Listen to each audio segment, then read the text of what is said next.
You look pretty pathetic. Oh, don't stop video. Instead. Maybe I should move down.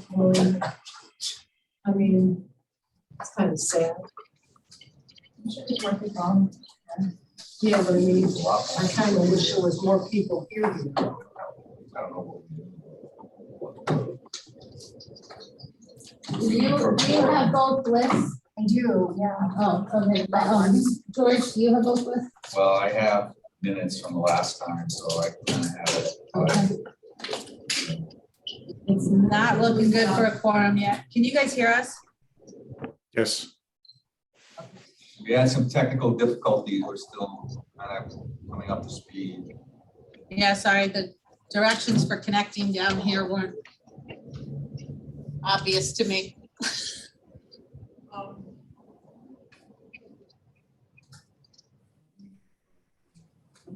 I thought we needed a quorum for this. What constitutes a quorum? We're Sandra, seven. are both you and Chris on?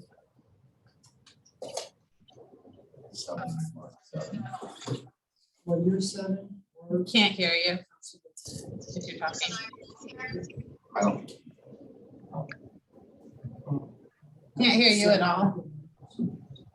We're just trying to figure out whether we have a quorum, but it doesn't Well, look we like don't we have a do. quorum. We don't have a quorum for my. Or either. And we only have 3 people. I know Sandra- It's Jennifer. I'm happy to start making some calls just to see if folks are having an issue getting in, or folks who typically participate remotely. I'm just trying to see who's in the room. I hear George and also Yes. Joan. And is That's it Tracy That's it. that's sitting to George's right? Alina. No, there's Oh, only 2 Alina, people okay. from the. Okay. I'm the only one except for Sandy Coppola, who's online for planning and Okay. zoning. Okay, And let Chris me is maybe with her. Let me start to make some calls. I'm surprised we don't see Ann. So let me start calling. Okay, Maureen, why don't you pause the recording? Okay. And-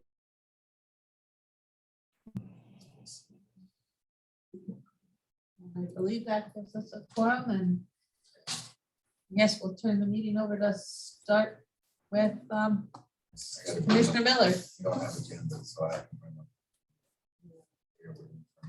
Oh, I'm sorry. Thank you. Okay. So, sorry for the technical difficulties, everybody, and we had issues getting a quorum, but thank you for those who jumped on at the last minute. It's 6:15. I'd like to call the March 21st, 2022 joint meeting of the plan of the Berlin Affordable Housing Advisory Committee and the Plan of Conservation Development Committee to order. We all stand for the Pledge of Allegiance. I pledge allegiance to the flag of the United States of America, and to the republic for which it stands, one nation under God, indivisible, with liberty and justice for all. Thank you. Thank you.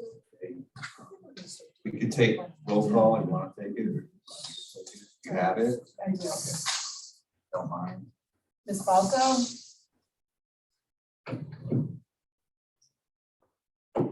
Mr. Coppola? Amy was on. I'm here. I just couldn't find the unmute button. Sorry. Mr. Coppola? Mr. Dombrowski? Mr. Cole is on also. Rob is excused. He is traveling. This is Jennifer. Thank you. Ms. Gamlin? Here. Chairman Millard? Here. Ms. Shipman? She is excused as well. She had a Ms. conflict. Sisley? We were expecting her, so she may be late. Commissioner O'Brien? No, excused. Commissioner Coppola? She is here. She's on. Here. Dorsey? Excused. Commissioner Zigmont, MIA. He Commissioner- did respond that he would attend, but I don't see him. Commissioner Rogan, Same with Commissioner Rowley. Brian. He may be running late. I'm here. Natalie, sorry, Yeah, that's what. Hamel, Actually, it sounds Commissioner good. Hamel, He's not. Commissioner Zaragoza. Here. Commissioner Magnani. Lignani, and Commissioner Yellow. I'm here online. Steve is here. Okay. Okay, I don't believe we have anybody, is anybody on Zoom from the public that would like to make any public comments?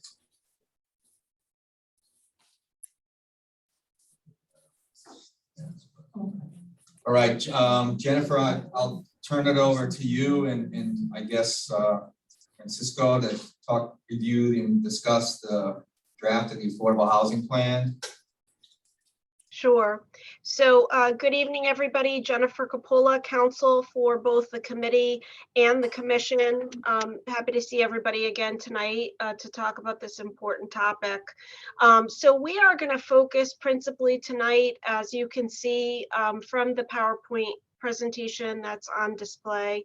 We're going to focus on the affordable housing plan goal that's been identified and the specific strategies.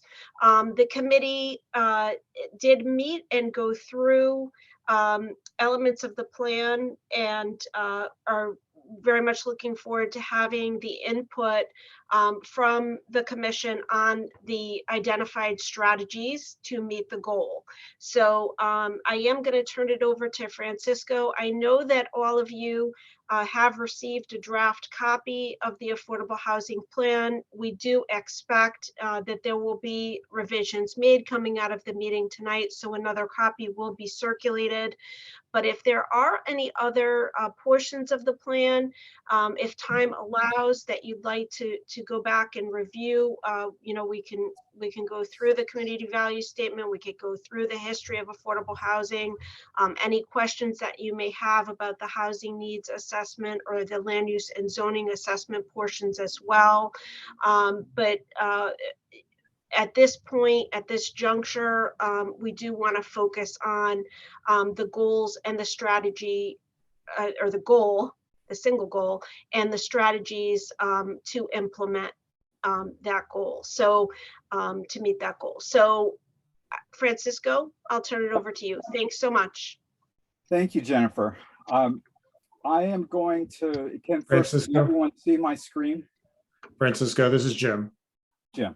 Go So ahead. can I just preface this whole thing by saying, again, the goal, the strategies and the actions, I think as we go through the presentation tonight, I'd ask the committees to think about a couple things. One is, are there any strategies or actions missing that you think are important?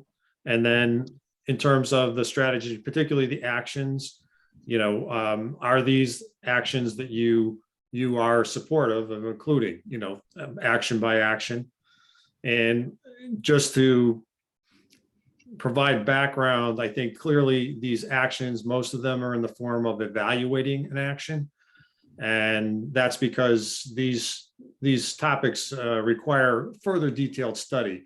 So we're not making a specific recommendation, but recommending that we evaluate these possible actions for implementation in the future.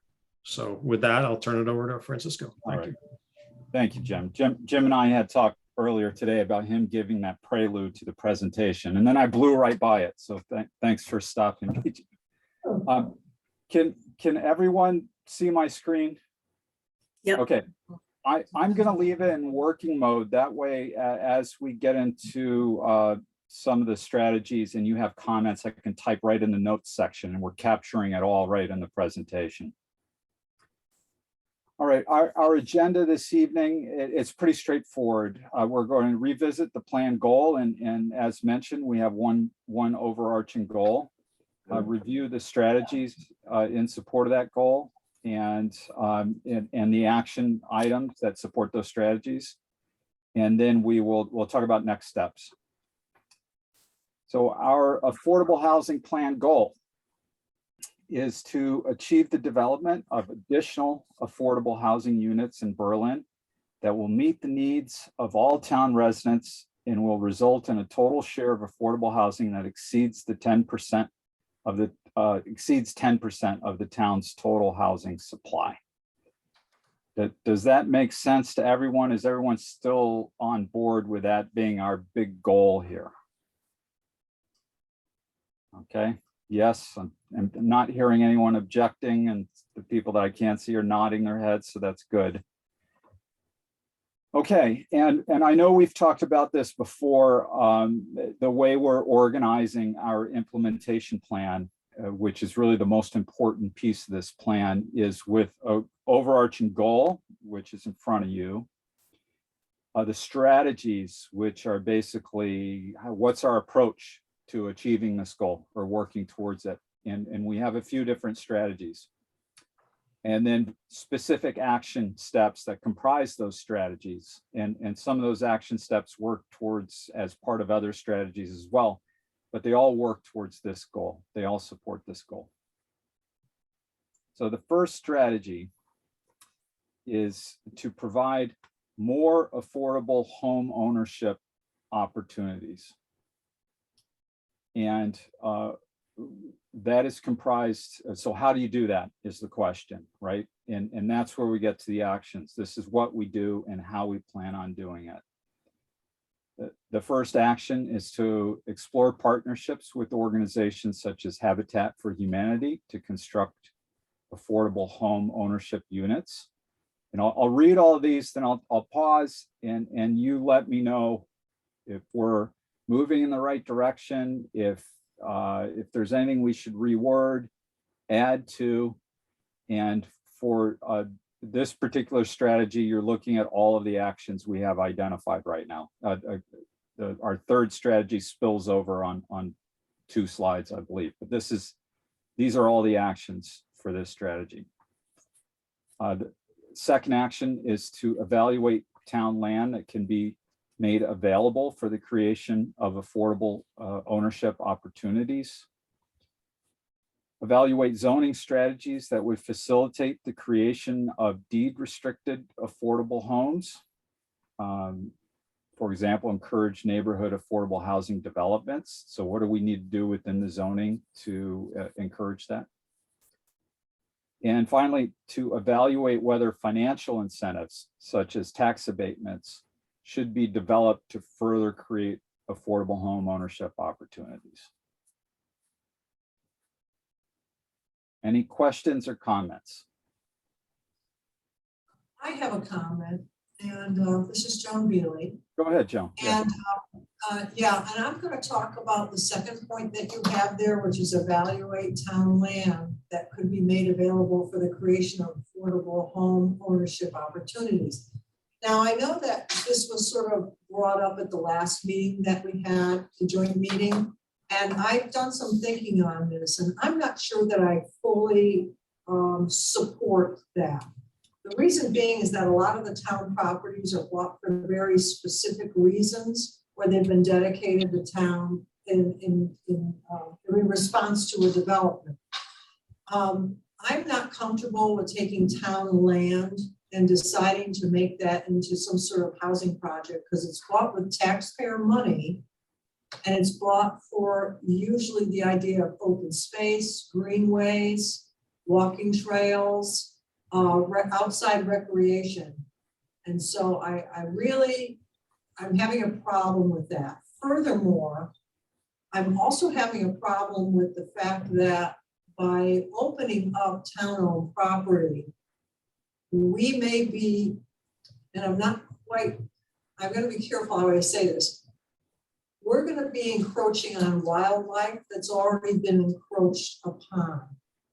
And sometimes, you know, in the name of civilization, we destroy things that we can't reclaim. And I'm specifically thinking about a hoot owl that I hear every night. There's a bobcat in my backyard, a couple foxes, some super big turtles, And I'm wondering, you know, all these blessings have a place to go. And if we start targeting town-owned property that's left available for their habitat and for us to co-share with them, we may be robbing future generations of the chance to hear an owl or to see a fox. So I don't fully support, I do not support the second point. Thank you, Joan. Now, what is not known to me at this time, because we have not evaluated all the town-owned property, is whether or not the town owns any property that is not valuable open space, was not acquired for such purposes. But is potentially suitable for housing development. And we've been very choice in the language we're using here. Evaluate it for that very purpose. We say instead, we contextualize this by saying evaluate, which suggests that we need to take a look at those considerations. We could potentially spell that out a little more. You know, we could say evaluate town land, you know, providing that land is not valuable open space. We could stipulate something like that to keep it away from open space. I don't know whether people feel comfortable completely taking this idea off the table. You tell us. Well, just let me respond quickly in that. I think we're, you know, here we're talking about certainly land that's not deed restricted for open space. So we can make that clarification. And, you know, I'm fairly familiar with the town-owned properties. I'm not, you know, I wouldn't say that I'm prepared to recommend any of them specifically, but there are town-owned properties that are not deed restricted for open space and not actively used for other purposes. Not a lot, but maybe a few. So, you know, that's the background, but whatever the committees decide is fine. I just wanted to share that thought with you. Yeah, that's why we're here. So thank you. Anyone, Amy? I also was on that stuck on that second bullet.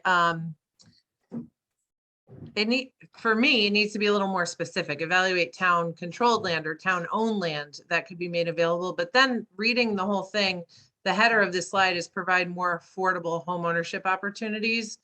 Evaluating land may or may not do that. So I don't know that this bullet point even belongs in this slide. Just something that I wanted. The other three absolutely do. They working towards building or creating housing, but evaluating available land may or may not lead to that. So that thought crossed my mind just now as well.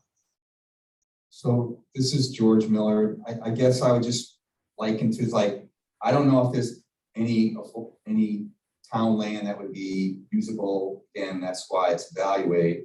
But I would point to the KSC property, and that absolutely is leading to affordable housing. That's town-owned property. Which property? On Percival Avenue. I don't know if there's any more than that or not, but I think if we had a piece of land that was lying fallow and had no specific purpose, and we could offer in a partnership with another outside agency or organization to come in and fund it and build it, I think it's a win-win. It may not happen. It may be a remote possibility, but I think it does support strategy one. And again, given that it's evaluate, I don't see how it's not worth looking at, but that's my opinion.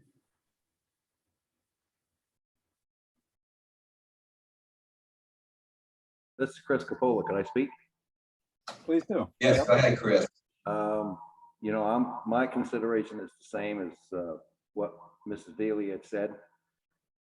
In the respect that one of the questions that I have to deal with when I help clients is, you know, who determines the suitability of a project? Is that going to be back into the town, or is that going to be overseen by a state agency? Things of that nature. So I would want to know who's going to determine whether a piece of property is suitable for that kind of development. Is that at a local level where the town is going to deal with it with their own population. And then on the third bullet point, one of the questions that I have, and I just want to be clear about it, is when it says encourage neighborhood affordable housing developments, is that taking existing homes and making them into affordable housing, or does that mean putting in multifamily developments into a neighborhood? So Chris, this is George. To your first point, and maybe it needs that clarification, it would absolutely be the town, not the state. We control our own destiny from that perspective. With regard to the second point about the neighborhood affordable housing development, that's a very specific zoning regulation that's in existence today. And it allows for the use in certain areas like R43 or R80 or whatever. You can change the density of the lots. You're allowed to use a certain percentage to do higher density development within a development, not the whole thing, but say you're in an R43, you could have a certain percentage of housing that's only half-acre lots instead of acre lots, you know, if it was a bigger development. So that's specifically in our zoning regulations today. Right, but also if we do change that. Again, it's evaluate, explore it as an option. Okay, I just want to make sure that we understand that if we do change as part of zoning in one area of a town, it affects all areas that have that zoning. So we want to make sure that it doesn't adversely affect somewhere else in town. Well, again, it's not new zoning, it's existing zoning. It's just look at it a little closer and see whether there are opportunities. You know, and again, that's just, it says, for example, what other types of examples are out there that we could look at. We don't have the time or the knowledge base here to go in depth and evaluate every single option that's out there that we're going to cast this in stone. So we're trying to say, let's take subcommittee, take some time, evaluate it. The answer may be, no, that makes no sense whatsoever. So I just hate to evaluate things in 10 minutes and discount them, you know, without really understanding why we're discounting it because it doesn't sit right or whatever. Yeah. Now, I don't want to give up, you know, some of our town lands either that are conservation areas, whatever. They're enjoyed by a lot of people. But as Jim said, there may be a few other options that, I mean, there's, when we had in Board of Finances, you know, Kevin Delaney was talking about, you know, there's 3 or 4 properties in town that, why do we even own them? And we're losing a lot of revenue. He was coming from a financial perspective. And one of them is actually, not that we want to go there, not for housing, but like Timberland. Why do we own a golf course? Why don't we sell it to somebody? You know, and let them run it, because why are we in the golf course business? There's a few other businesses that we're into too. We're in the trailer park business. Why are we in the trailer park business? And all those houses are not affordable housing because there's no deed restrictions on them. You know, maybe that's a piece of town-owned property that could be leveraged and used for affordable housing. It already has trailers on it today, and we own it. Yeah. So, No, sure. My concern is just because we were looking at specific land swaths in the southern part of Kensington that are known as farm properties or just open or parklands. And I'm just being going to be really cautious here because the town enjoys a very good reputation for already have or being very close to our target 10%. And you know, I mean, so it's not like we're only coming out of the gate now. We're very close to it now. So I would hate to give up natural resources of the beauty of the town and what makes Berlin special just because we feel this urgency to get over the 10% mark. I mean, we've been cautious till now. It's reaped a very solid reward for us, but I think we need to be cautious going forward. And that's where I'm coming from. So this is George again. We also need to understand the dynamics of this moving target. Yeah. So Jim let us know last week that the new, whatever, the 2022 evaluation, we lost 18 properties on the affordable list. So 18 dropped off.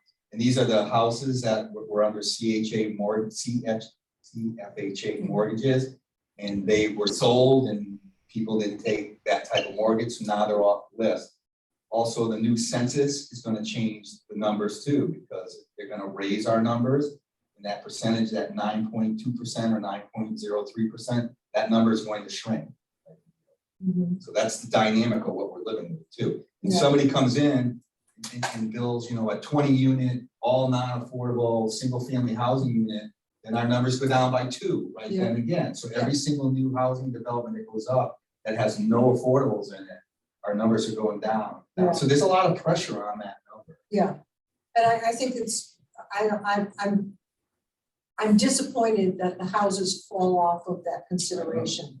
I think that that is a fault of the 8-30G anyway. Is that it seems to me if you're gonna design something and have it be marketed as affordable, and the family comes in and takes advantage of the fact that it's affordable, then it should stay affordable onto the next owner. That's the reason why the house is there in the first place. And that's why the bonus for the density is given to affect the affordable. So in a way, we're shooting ourselves in the foot because we're building more houses and they're falling off the list. And then properties that should have been on the list aren't on the list. And so we're starting to go in a little vicious cycle. And I think we just need to keep our eye on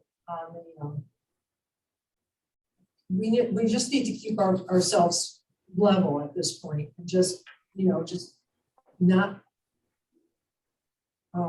become overzealous about it.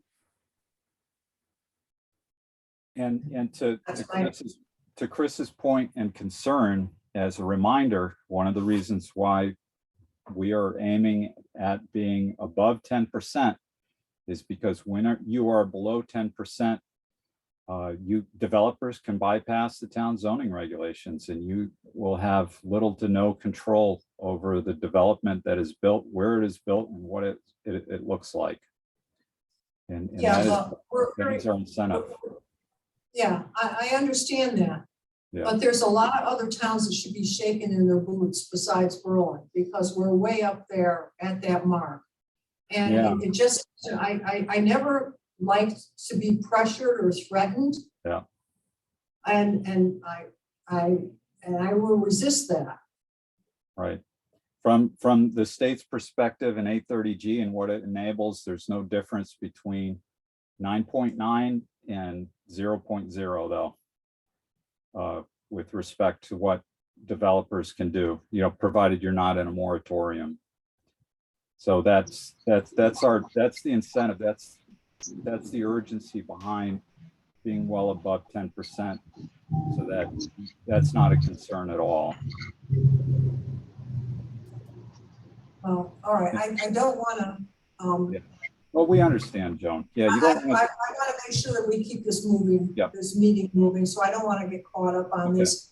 But I think you understand how I feel about it. So with item 2, can we agree that? Palatable to do, to add to it, or do you want to just take it out?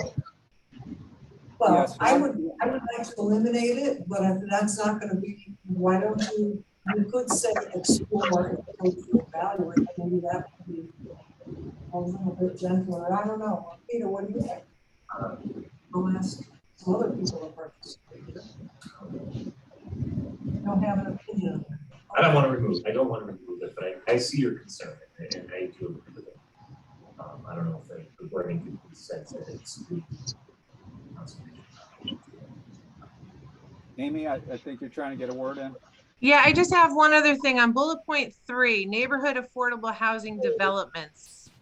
I just picture when the public reads this that I don't know if there's a different way we can word that. Well, that's the name of the zoning right now. So Okay. perhaps we just need to explain that to make it. Or maybe clear we could that's just put affordable housing neighborhoods or something. I don't, just something that stood out. Yeah, we can't change the name of the existing zoning, but we could do a better job explaining it to you. Okay. Yeah.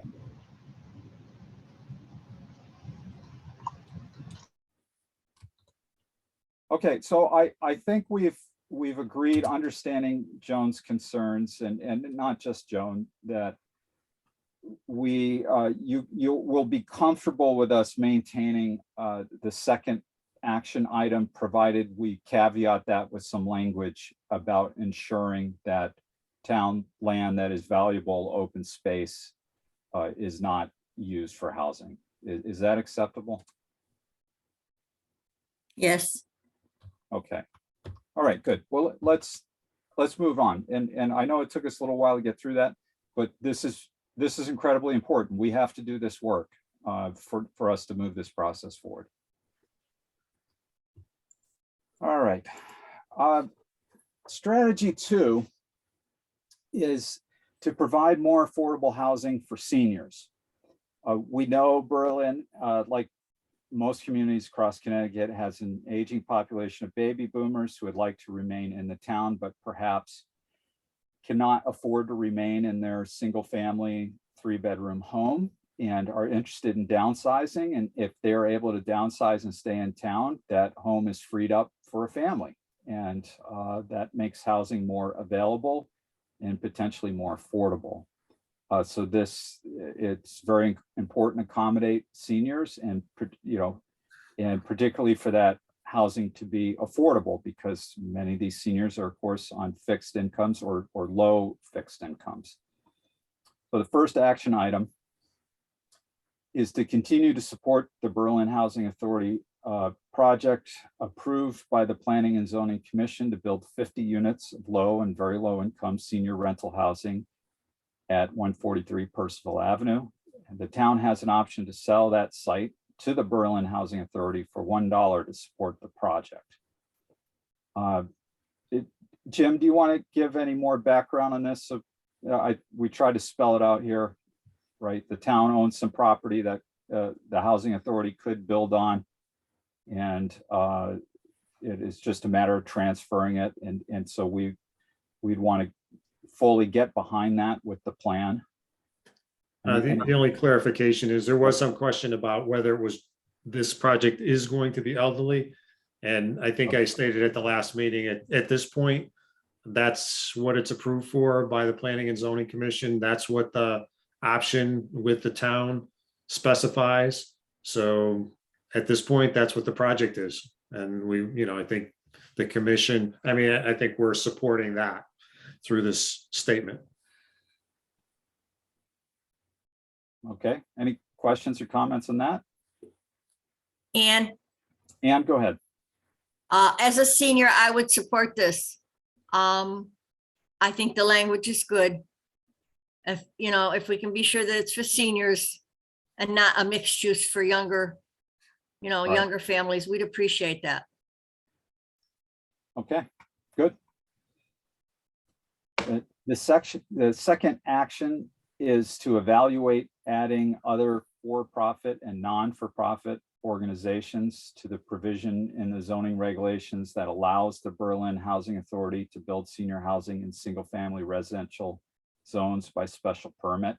So in short, only the Berlin Housing Authority is allowed to do that by special permit.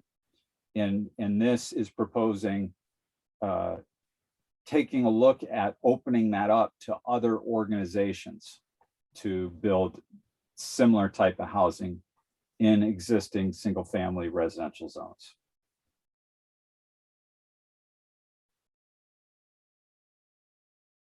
Questions or comments? I don't see any barrier to it myself.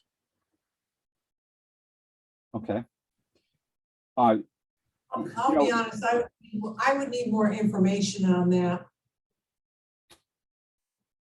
Yeah, Joan, in response to that, I think this is a process that would really have to take shape to better understand who the organizations are and whether or not there are additional guardrails that are needed within the zoning to ensure that the town is receiving, would be allowing appropriate type of development. It may be that there's some more zoning language that would need to be added.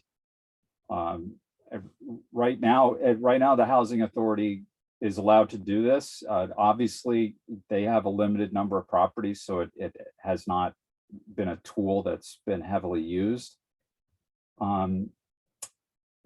But we, and going back to a comment made earlier, we don't have the time or the resources to figure out whether or not this is viable now through this process, but we think it may have some promise, so we want to put it on the table for evaluation. This in no way commits us to opening the zoning regulations up to other entities to build senior housing in single-family districts. And clearly that process would be done through the Planning and Zoning Commission. Right. Yeah. And because it would be an amendment to the zoning regulations to enable this, this public hearing process for that as well. Okay, so according to what I'm reading on the screen, that allows the housing authority to join in partnership with another or outside organization to build senior housing in the single family residential zone by special permit. Am I getting that right? That's correct. The housing authority, as I understand it, is allowed to do that now.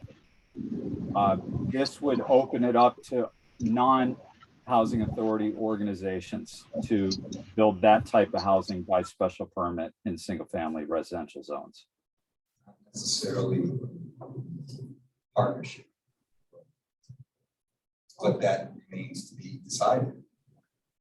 Again, it's evaluate, doesn't make any sense. See what other outfits are out there. So just so that I know moving forward, because I just want to make sure I'm clear on this, and maybe there's some other questions, but what we're looking at are just proposals at this point. And nothing in this plan commits the town to taking action Okay. in this direction. These are all recommendations for the town to take action. Moving in this direction, it is a recommendation that the town evaluates. It doesn't even commit the town to evaluating. It's pointing you in that direction. And furthermore, once that process were initiated, no way commits you to adopting changes to the zoning regulations that would enable this. Okay. All right. I was just want to make sure that that point was clear. All right. Thank you. And one example that I might give, Joan, is let's say, we've identified that we need affordable housing for seniors that are very low income and say 50% or less than median. And, we know that's very difficult type of project to do. If there's somebody like a Metro or some private organization that can get it done, then maybe that's something we want to consider. And when we evaluate, and when planning and zoning were to develop this type of zoning, if it did, it could put conditions like that in it. It's got to be for very low income seniors, because we have a lot of projects that are 60 or 80% of median in other places. So you can fine tune it. Again, this is just a study. Just, is this something worth considering? And I think we're stretching to look for opportunities. Where are those opportunities for more senior housing in town? And, if these aren't the recommendations, then what, how do we want to do it? Where do we want to do it? So this is just an idea. Peter speaking. My only criticism of that or concern is perhaps removing for-profit organizations. I'm concerned that for-profit organizations getting involved might compromise potentially the quality of the living spaces, the quality of life for inhabitants of those buildings. And that's my only recommendation. Again, just to comment I on agree that, I with think we've seen most of the for-profit developers that are doing it through CHFA and Connecticut Department of Housing. They have very stringent development standards for their housing and management standards.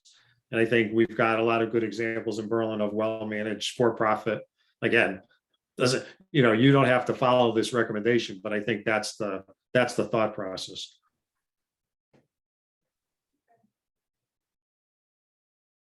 All right, thank you. I think Amy was commenting. Amy, did you want to add anything? I heard your voice. This is Jennifer.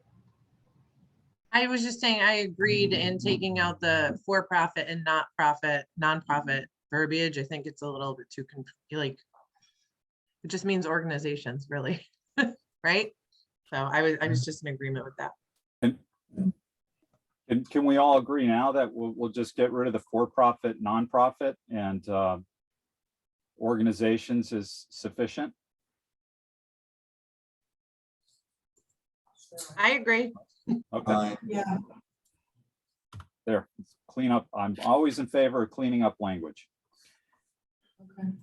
All right, the third action is to ensure that universal design features, when we talk about this is a broad term that largely means ADA accessible features, but it's a little broader than that, are incorporated into all new multifamily housing structures by requiring a percentage of units to be constructed with these features. ADA to some extent does this, but it only does this with developments over a certain threshold. Here we have an opportunity to require it more universally and across the board. And this basically ensures that when housing is built, that we ensure that there are accessible units that can accommodate seniors and other people with accessibility issues.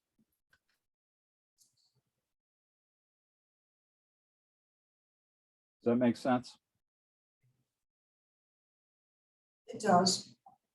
Okay.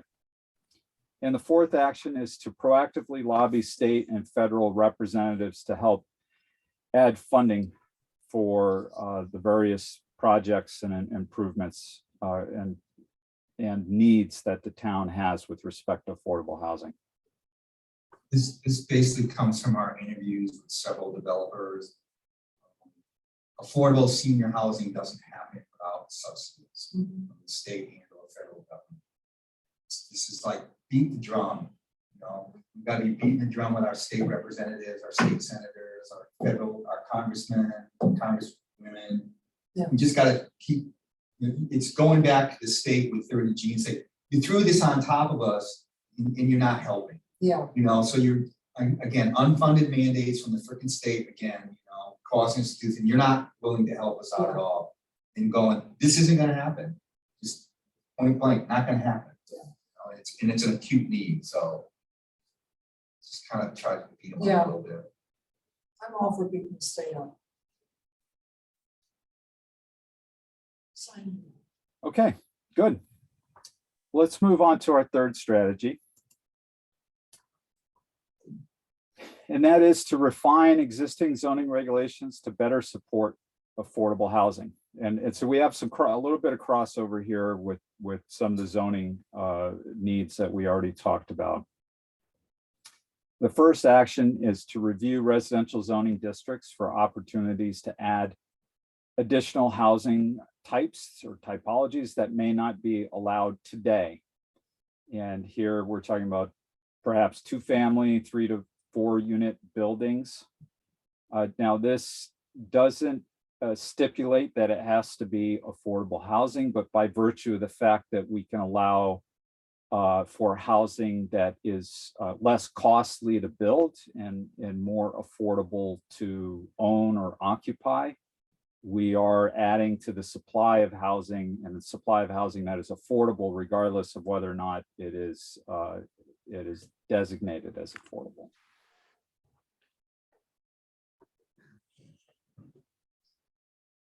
All right, any questions or comments on that one?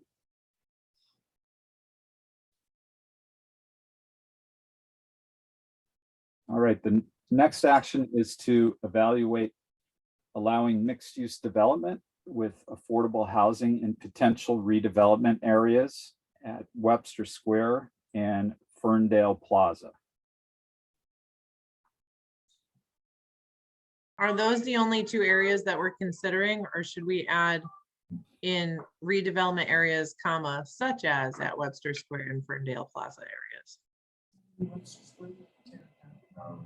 Yeah, I mean, we did add village core too, kind of the same type of thing, phrasing it differently. This would be to do something like, you know, those are really commercial areas. They're not heavily residential around the areas, whatever. They're a lot older buildings, whatever. If somebody wanted to invest and do something, you know, to build something like they did with the tieback building, or they're doing with the steel building, or commercial on the bottom, with new apartments on the top, might improve the area, to be honest with you. So that's what this was intended to potentially allow. It just kind of opens up some space that right now would not be allowable. And they have some pretty nice developments going. They're doing this in a lot of different places. You go down like the Glastonbury down Hebron Avenue. They're doing this in spades. Commercial on the bottom and 2 floors of apartments up above it there. They're pretty nice looking buildings, to be honest with you. They're really dressing up the area. Yeah. That's what this was intended for. And the same thing with getting ahead, with the 4th bullet, the village core, that's on the other side of the street of the train station in on Farmington Avenue. Basically, right now, it's restricted the density that can be there by the zoning regulations that are there. So again, these are both evaluated. Yeah.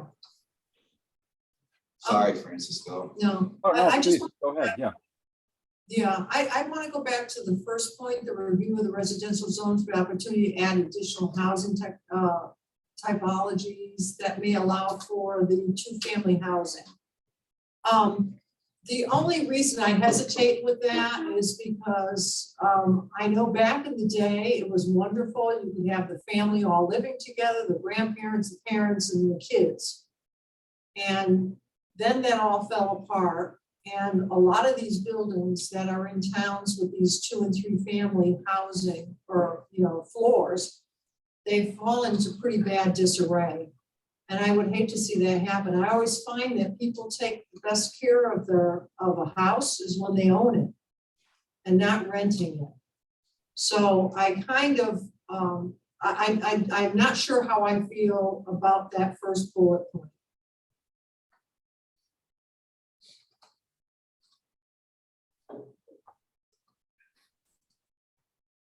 Anyone care to make an argument as to why this might be a good course of action for the town? And just to while others are thinking, just to dovetail on what George was saying, is that if you're near the center of town and you're going to put the businesses on the first floor and your apartments above, to me that's I don't know, that's more feasible as opposed to building 2 and 3 family houses in the residential areas. Because as I said, my fear is that over time they fall into disarray and they become more of an eyesore. And I think if we think about those types of houses, and we have some of them already existing in Berlin, they've been eyesores for a long time. And just recently, I think they're being sort of brought back. I mean, there's new owners going in, new money's invested. So if I could say something? Amy, go ahead. Well, your point is certainly valid. In what comes to mind are, you know, the New Britons, the Bristols, the places where maybe there's some significantly aged multifamily properties. There's just from a real estate or realtor perspective, there's a lot more multifamily or 2-family homes in Berlin than people may think, because in general, they are very well maintained. I can only think of like 1 or 2 roads where there's a couple of multifamilies that have fallen into disarray. But if you look in East Berlin, there's a number of multifamily properties that really look nice and fit the neighborhood very well. So I think we also have to keep in mind that the purpose of this plan is to, you know, say what we potentially can do. I don't think it marries us to having to change zoning districts, but it's just saying that we're going to review the zoning districts for opportunities to add them. And, you know, in certain areas, it might be a really big benefit. So I just wanted to add that. Amy, is it your experience that most, if not many, of the two-family, the duplexes, if you will, homes are owner occupied and they rent the other half to help them pay the mortgage? It all depends on the location. Yeah. And I mean, that's not a simple question to answer because, Yeah. you know, in Berlin, yes, I do think owners occupy typically one floor or one side, and then rent out the rest, but that's not the case everywhere. Okay. From a Berlin perspective, though, it really, some of these are multi-generational. Sorry, my phone rang too. Are multi-generational homes too that have been handed down through the family. So just is really completely contingent upon the circumstances surrounding.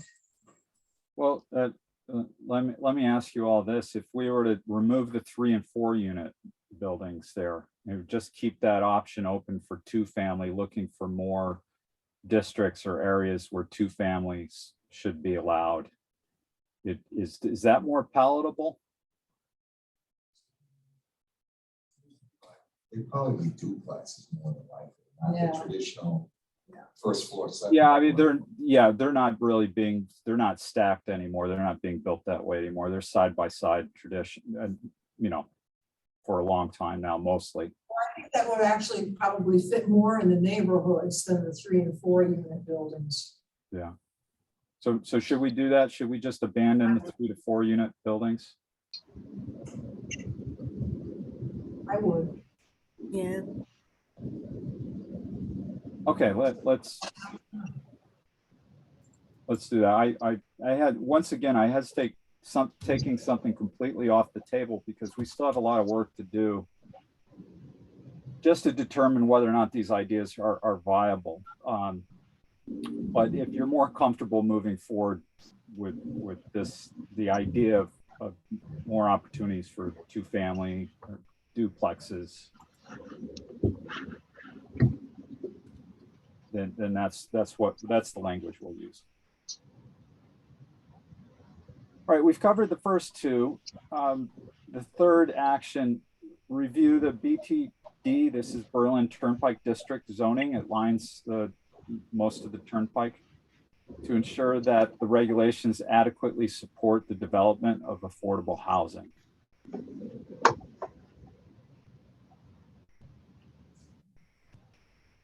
How does that sound? BTD allows commercials and some housing, mixed use. And as part of our work on the POCD, we're going to be reviewing this zone, making recommendations to update it as necessary. And this may be an opportunity for us to get started on this action item right away through that work. Just to bring everybody up to speed, we talked, I think we talked about this at the last affordable meeting, but I guess I maybe emailed with George on it, but there was a question about, what are we looking at with the BTD? And for one consideration is that when BTD zoning was established, there was a study done of what sites would qualify for it under the existing the regulations that were created. And there's basically all the sites, nearly all the sites that were identified have either been now approved for it, or we have the one application pending, and I believe that there was one other site that was identified.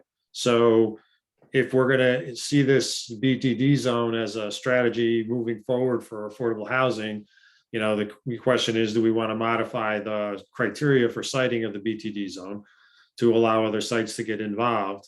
And also, another question could be, in terms of affordable housing, is that we have a density bonus now for affordable housing in the BTD zone, but do we want to just make it a requirement that there's a percentage of recordable housing? So those are the type of things we could review and evaluate with this proposal. The other thing we talked about a little bit is, George, that even in these, what we're getting, if you look at the 404, whatever, it's supposed to be like mixed use, but we got like predominantly housing, very little anything else, and may not be what was really intended. I want a little higher ratio of commercial, to those. Yeah.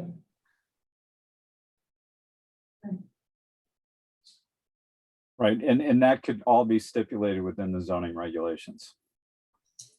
It does require that they be reviewed and updated as necessary to ensure that you have the right balance of development in future projects.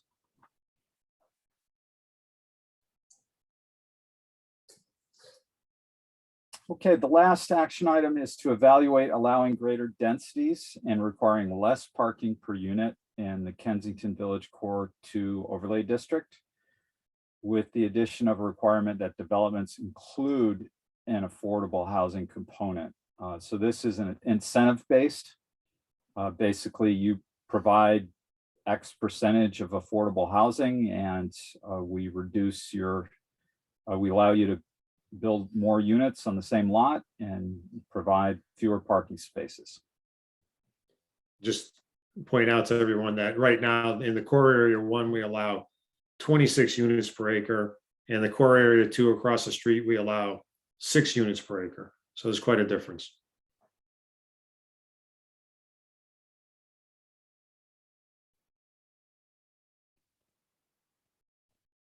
Amy, go ahead. I'm sorry, I'm talking a lot this evening. No, that's what we're here for. Go ahead.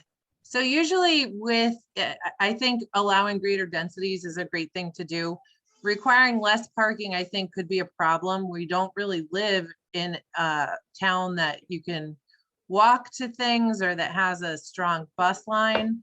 And I'm betting that allowing or requiring less parking per unit would mean 1 car per unit, which is going to, I think, could really promote an issue. If we Let's truly talk about want it that to a be little. affordable housing, we have to allow people to, park their vehicles, have access to employment. Yeah, I mean, maybe Maureen could comment, but I think we do already have parking flexibility in this zone. Obviously, because it's next to the train station and maybe people don't have as many cars and such, but maybe we don't even need the parking language. I don't know if Maureen's there and she wants to comment on that. In most of ours, this is Maureen, in most of our zones, when you're talking a mix of uses or what have you, we do have flexibility with our parking. And in the core 2, I don't have my regulation book in front of me, I'm embarrassed to say. I didn't put it down, but I do believe there is flexibility, like Jim said. And the commission then evaluates kind of the mix of units, the way the units are, how they're laid out, set up, how many, 2-bedroom you have, et cetera, and look at it that way as far as reducing parking. That's my recollection. Maybe the only carrot for affordable housing we really need here, then, given the fact that you're working with developers and there's some flexibility, is the greater density.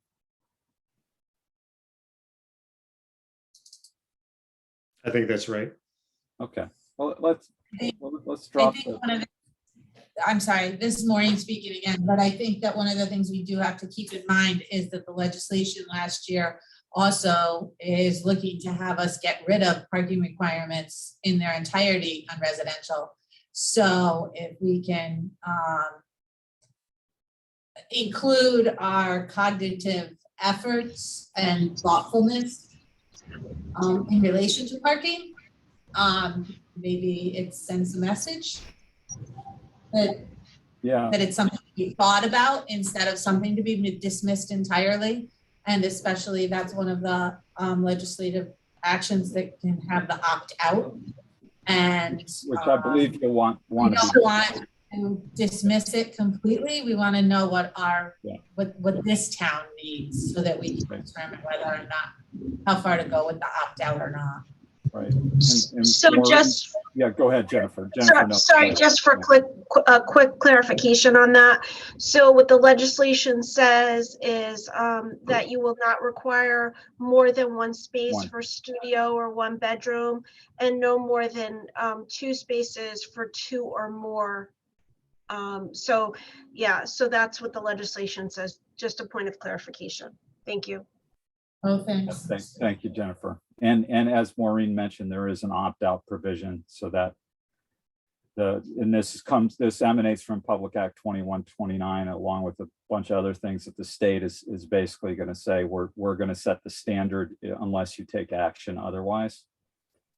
And so I think it's the town's best course of action to opt out of that, even though those ranges are somewhat reasonable, but maybe a little tight. So yeah, let's drop the parking incentive here, because I think the density alone is probably a good incentive, and in many cases, developers, they actually want more parking than you sometimes require, because they can't get financing for a project they can't park, and they know off-street parking is very desirable by tenants and residents, and they are very often incentivized to provide maybe even more than you would require.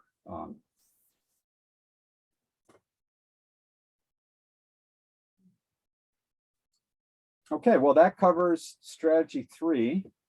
And that brings us to our last, oh, I'm sorry, this is the strategy. We have 2 slides on this strategy. I forgot. And here is our second slide. So we have a few more ideas as to how we can work towards our goal through this strategy. And starting with the action at the top, evaluate the feasibility of adopting inclusionary zoning regulations. Connecticut statute enables inclusionary zoning, and I'll do my best to explain this.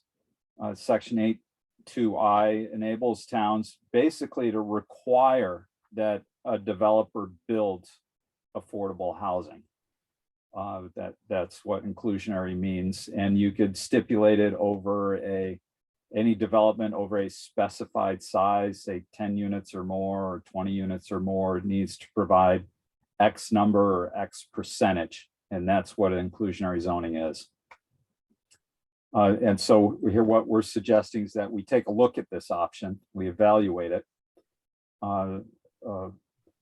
per statute, what statute allows municipalities to do, and require a specified number or share of affordable housing units to be developed as part of any development over a specified size.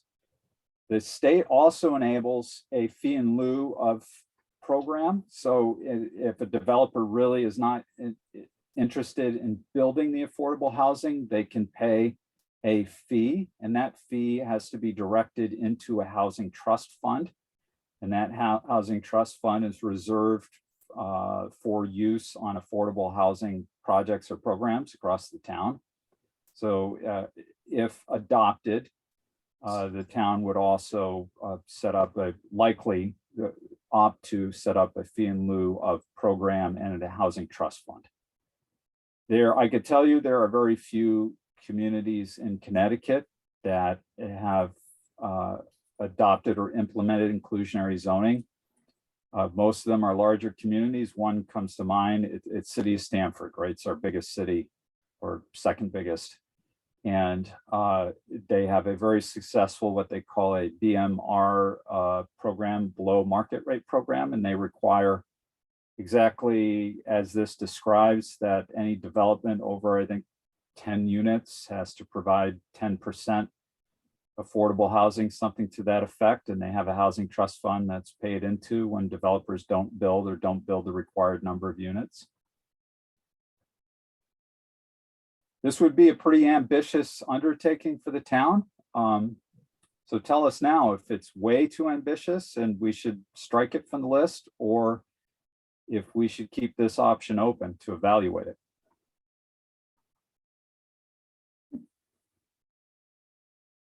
I'm not I in think it's a favor. good option, and people have, like Windy Knoll over by Wilkes Pond, that newer development has deeded affordable standalone houses in there. I think we're already doing this or have done it in the past to a certain extent. Yeah, this is Chris Capola. We're with EDC. Whenever any developer comes in, one of the things we always try to ask for and request is a 10% requirement. And we don't really get a lot of pushback on that, to be honest with you. That's good. Yeah. But the fee in lieu of thing, I don't know, that kind of sounds like extortion program. You know, if you don't play by our rules, this is what's going to happen. You're going to have to give us a little taste somewhere else. Yeah. That It's legal. doesn't sit with me very well. The state says you can do it. The state gave you permission. Oh, good So Lord. this is Maureen, to give it a little perspective. We do have a provision for fee in lieu of open space in our subdivision regulations, where we ask, you know, we have an ask for a percent of your development to be dedicated to open space. And for that, we already utilize that tool of a fee in lieu of, and it goes into a dedicated fund that is used for open space projects and conservation lands. I guess my question would just be, is there something, and maybe Jim would know this better than me because he does a lot of the grant writing for the town and understands how the state works, but in the funding processes of this, I would think that if they go to Jaffa or any of these places, that there would be some kind of a incentive to have affordable housing or something in there per the loan provisions. Am I incorrect on that? Or it just seems Yeah, I when think- everybody comes in, there doesn't seem to be a lot of pushback. So I would think that in their financing, maybe there's some benefit to having that. Well, I think that the projects that we're getting are CHFA financed, the Department of Housing assisted. So this probably would be more targeted to projects that are not in that category. Okay. So if we want to go to this, again, inclusionary, where we're requiring the 10% and they're not financed by like a CHFA or a Department of Housing, then as far as the fees concerned, obviously they could build the percentage of units, but the fee could go into a pool that, the town could use to create additional units as an offset. I mean, just to, again, part of your strategy to keep the 10%. So I'm not sure if I answered your question, but.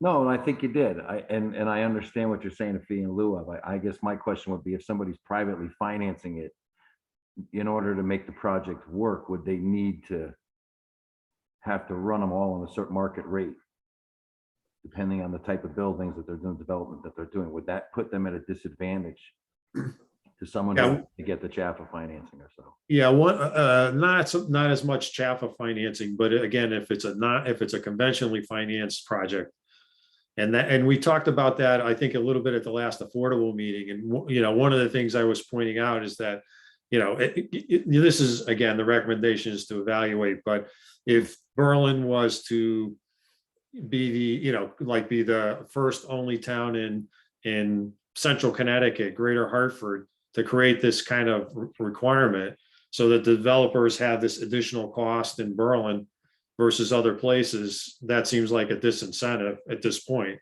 So, I personally don't think something we want to get out ahead of, but again, this recommendation is just evaluating. Understood. I think my questions were answered. Thank you.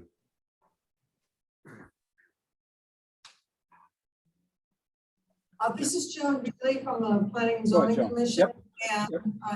And, I'm not in favor of fee in lieu of housing.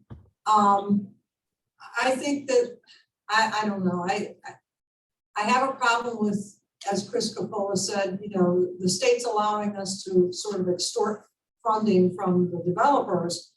And then apparently this stuff is going to be redirected to a housing trust fund. And I'm just thinking about, okay, so all these guys come in, they all start paying us all this money, and it all goes into a fund.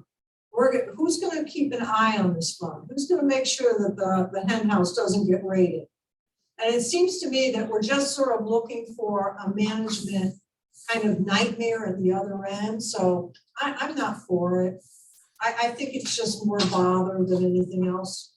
So the question I would ask, are you in favor of having engineering zoning without option to pay into a fund? I.e. that if whatever it be that, my concern is if somebody comes in, there's a couple of developments going in right now. One's over on West Road, probably like 15 that are going in there. None of them are gonna be affordable. There's another one going in another place that Coleman's got, that's got like another 15, probably all $400,000+ houses. no affordable. Every one of these little ones, we drop our number, we drop our number, we drop our number. What if somebody comes in like, the farm that was gonna happen down here? How many houses were going there? What if a guy comes in and builds 120 units of all non-affordable? That sets us back 12 units. And on top of the CHFA, we can kind of get, we're starting to saturate the, to me, a large apartment complex this time. Yeah. This is gonna take our numbers down. Yeah. Small little developments. And to your point, it's a good one, but then again, I mean, I would like to know who's gonna manage this fund. I'm not, I have to build a small affordable I house. would. And from a CHFA perspective, a small affordable house is by no means affordable. They're up in the $300,000 range. I think somebody can build a modest $300,000 house that looks pretty nice, blended into their development. So they're building 10 houses, it's one unit. Yeah. No, I agree.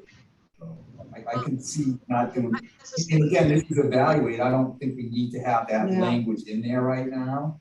Certainly something that has to be evaluated. Maybe we'll come back Take a and quick look revisit at it. it, look at what other companies, what other communities do. Maybe it's a big deal, maybe it's not a big deal, or maybe this is a nightmare to do at all. So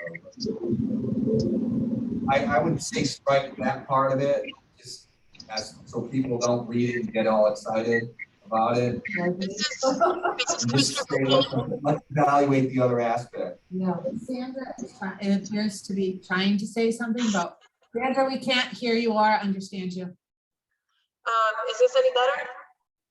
A little You bit. have a bad echo, but go ahead, try it. Okay, what I was thinking, since The question is whether or not to keep that first paragraph in there. Why don't we pull that entire section out for now? Since we do have 2 pages of options that we're going to be looking at anyway. Just because it's not in there doesn't mean we can't do it, but since there's so much discussion on it, why don't we just remove that one for now?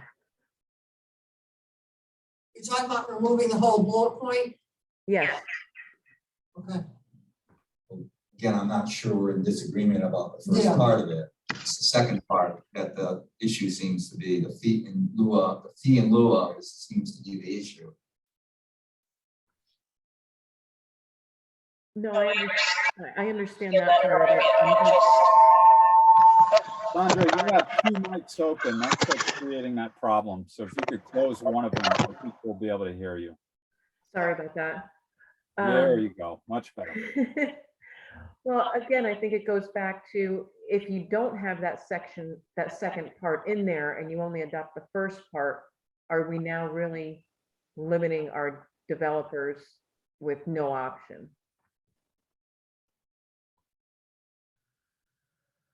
Yeah, I'm just making an argument to leave the language out for now. The whole thing is evaluate a program to begin with.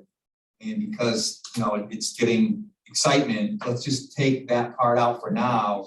As we do the evaluation, we can look at what other communities have done and make a decision to have that in, not in, to do this, not do this. It's just a way to actually keep our numbers tracking in the right direction, not losing ground. Commissioner Rogan. I'm getting caught up right now, but I'm reading over what you have on the screen, and I just listened to a few people talk.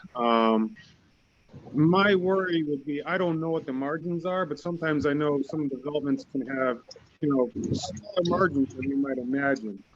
So I guess my worry with the 10% or the fee in lieu of is that we might be missing out on some really nice developments that we might want to see here in town. And I would be more inclined to say, I think, you catch more flies with honey than you do with salt. I think that going for incentives would be a better way to encourage developers rather than try and discourage them by saying you have to do this or you have to do that. I understand you don't want to lose ground, but knowing how many projects that we have going on that include affordable right now, it's quite a few. I think we're making some good headway. And then you really consider how much space is left and I do see Berlin, you know, I see less land available. So I don't know how many more projects are really realistic. Okay. Thank you, Brian.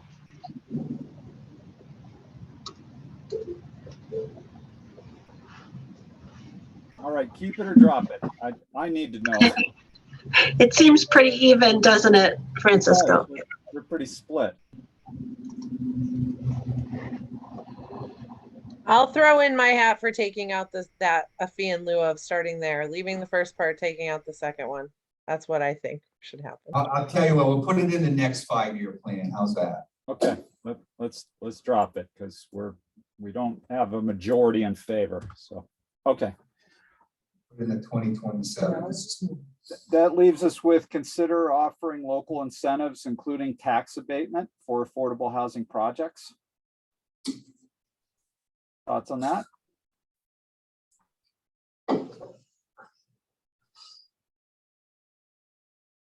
I think my understanding is we only do this in one area. Is that right, Jim?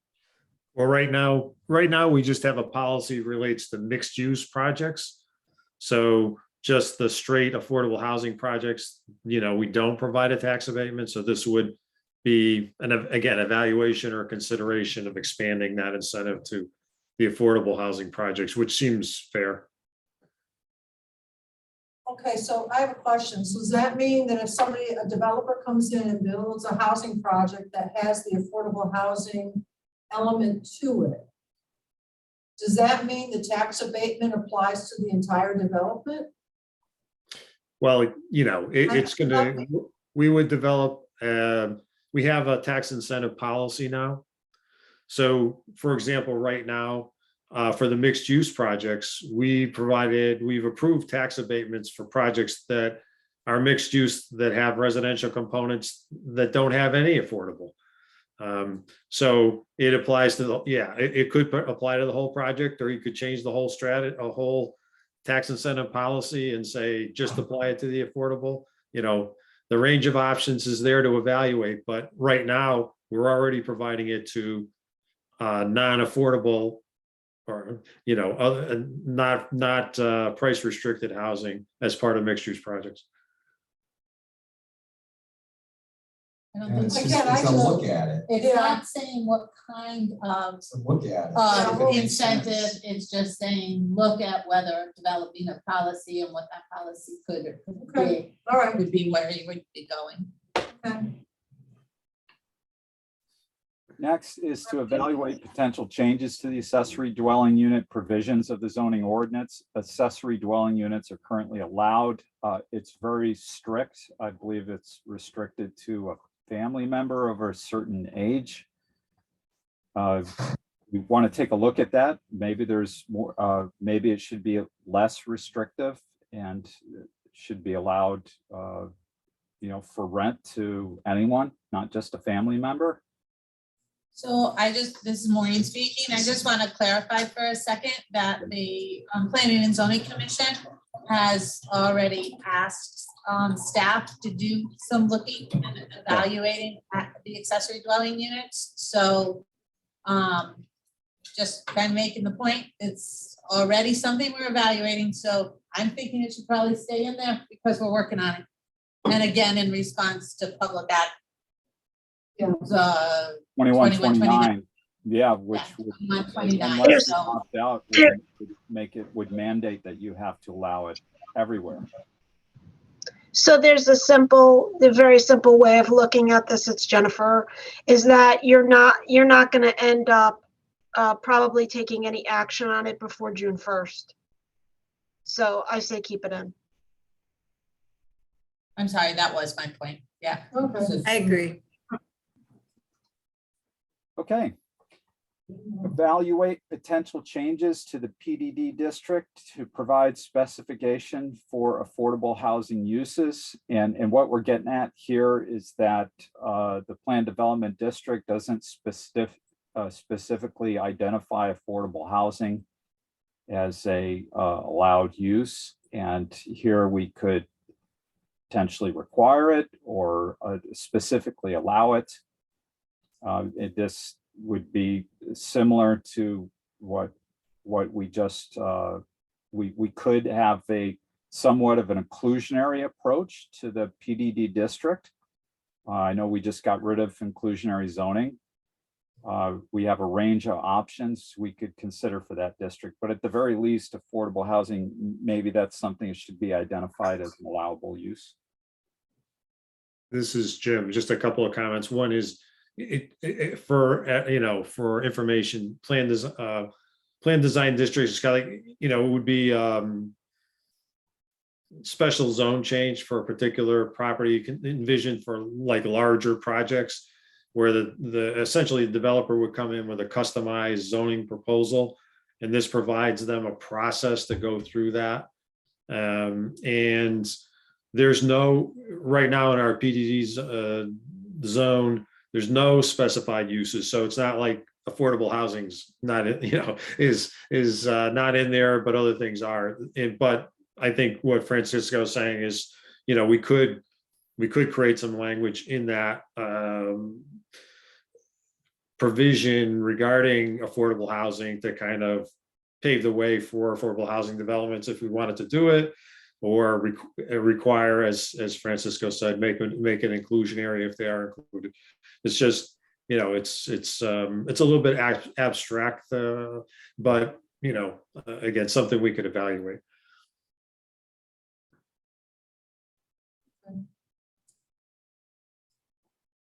Okay, and finally, evaluate requirements for bedroom counts and unit sizes for affordable rental units.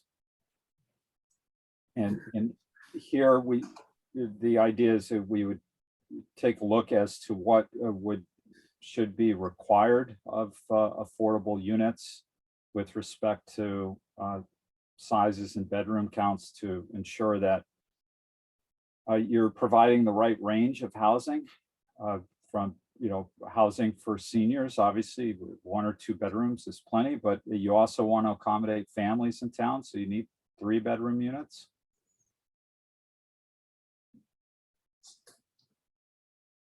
I think that's good.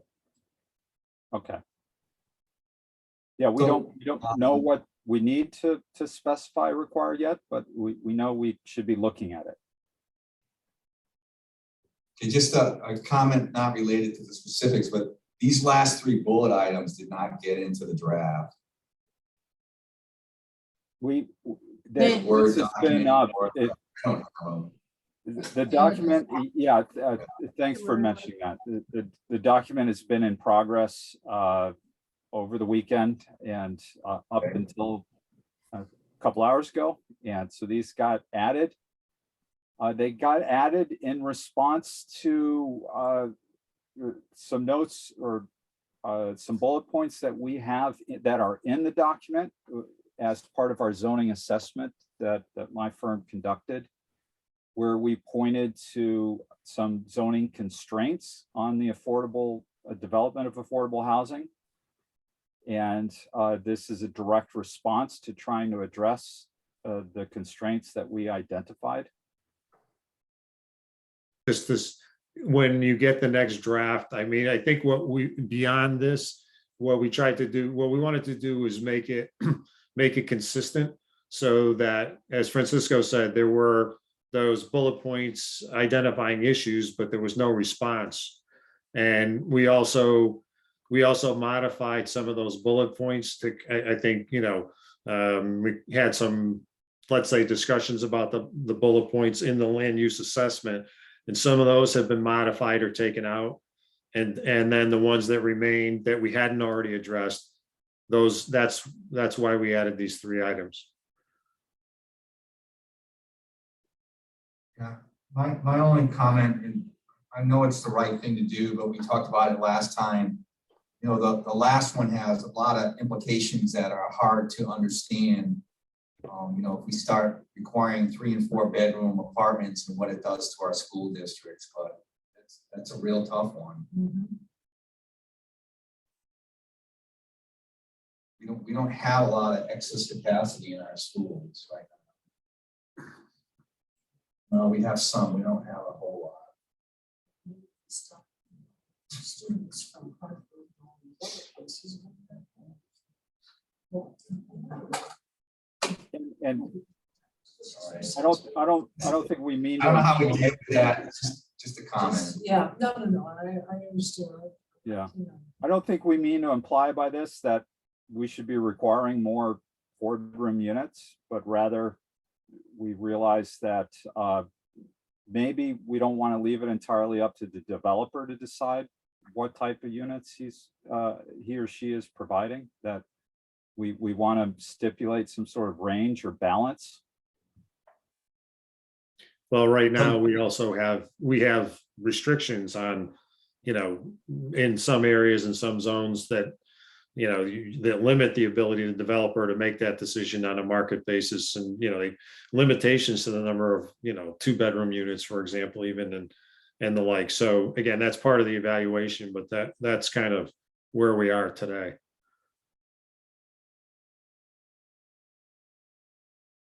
So I just question kind of related to this, but something that confuses me a little bit. How does bedroom size tie into these like point systems they have? You read stuff like studios, like 1 point, 1 bedroom, or 2 bedrooms, 2 points, and what does that mean in terms of, does that mean in terms of the number of units that you get credited for affordability? Essentially, yes. I have a 4-bedroom, I get more units towards my quota of affordable housing than if I have studio apartment. No, I think So what it is it's more of a prior, it's points on a priority system in terms of project ranking, ability to get financing, for example, something, we talked about low-income housing investment tax credits, and there's the 4% program and the 9% program. The 9% program, I was very powerful program, very competitive, and there is a point system for that. I believe, correct me if I'm wrong, Jennifer, but I believe in terms of units, a unit is a unit. So it doesn't, there is, in terms of moratorium, yes, but we're beyond moratorium, because again, you have to make 2% progress to get a moratorium. And, again, this moratorium calculation by bedroom sizes, and they, like you, I didn't even want to get into it, but essentially they're penalizing you for affordable units. Like affordable units are only a 0.5 point. Family units are 2 points. I mean, and it goes on from there. So it's just, that's a whole thing with moratorium. But the long and the short of it is we're beyond moratorium because we're so close to 10%. So we really don't have to worry about that. Just didn't understand it in the state statute language. yeah, that's why I did not, when I wrote the what is affordable housing piece, I didn't put anything in about the points, George, specifically.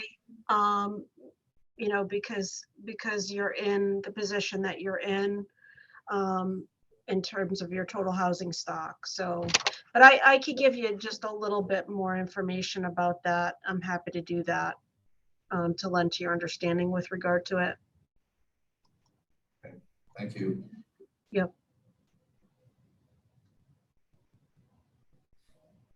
Okay, so can we agree that this is an area that we can look into?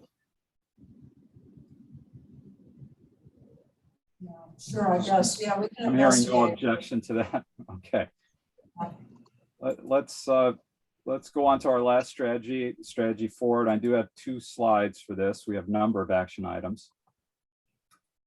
And that is to maintain a focus on expanding affordable housing supply. First action is to review and recommend actions to diversify the town's housing stock as part of the town's ongoing 2023 update to its plan of conservation and development and the subsequent implementation plan. We're doing that. as Maureen said earlier, about the accessory units, that is in motion. So we were, in short, we're gonna try to capture what's coming out of this process and this plan, because it will be completed first, and reinforce it in the POCD. And perhaps there'll be some new ideas that come up that we incorporate into the POCD. Second item is to establish a plan of conservation and development implementation committee to track plan implementation, especially with respect to housing diversification and affordability. The idea is that committee would have purview over both the affordable housing and POCD plan. And we're fortunate enough, we have a working group that has a lot of energy, is very engaged in the process. And we'd like to ensure that that momentum continues forward. Very often what happens is the plan is complete and everyone walks away. And then town staff who have limited time and are stretched thin are the only ones left to carry all the recommendations forward. And the idea here is that we'd have a committee that could help to take action and carry things forward.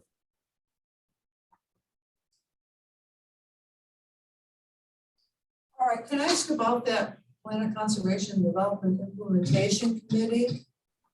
Sure. Is that going to be an established committee that's going to exist to oversee planning and zoning? So. John, well, go ahead. Just the POCD. Yeah, the POCD and presumably the affordable housing plan as well would have purview over both. But yeah, I think that is it. Jim or Maureen, you want to weigh in here? I think the idea is that would be a standing committee. Jim, you want to take it or you want me to? You can go. Okay, so in the past, after the plan of conservation and development has been adopted by the town under the direction of the Planning and Zoning Commission, really runs the POCD process. That the committee, as you know, or as many of the people participating know, all of you may not, is the Plan of Conservation and Development Committee is a committee appointed by or formulated by the Planning and Zoning Commission to move forward with the Plan of Conservation and Development.